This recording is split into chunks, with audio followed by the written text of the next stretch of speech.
वज़ीर-ए-आज़म के मुशीर बराए सियासी उमूर राना सनाउल्लाह का कहना है कि नए सूबों के हवाले से अब तक कोई प्लान नहीं बनाया गया। कोई कह रहा है 12 सूबे होंगे, कोई 32 और कोई 20 कह रहा है।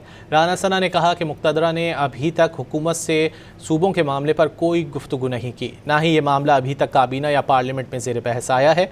जो वफाकी वज़रा नए सूबों का क़याम चाहते हैं वो कोई फार्मूला तहरीरी शक्ल में सामने रखें।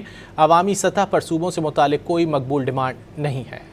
वज़ीर-ए-आज़म के मुशीर बराए सियासी उमूर राना सनाउल्लाह का कहना है कि नए सूबों के हवाले से अब तक कोई प्लान नहीं बनाया गया। कोई कह रहा है 12 सूबे होंगे, कोई 32 और कोई 20 कह रहा है।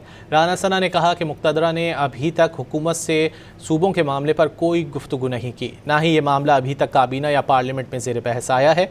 जो वफाकी वज़रा नए सूबों का क़याम चाहते हैं वो कोई फार्मूला तहरीरी शक्ल में सामने रखें।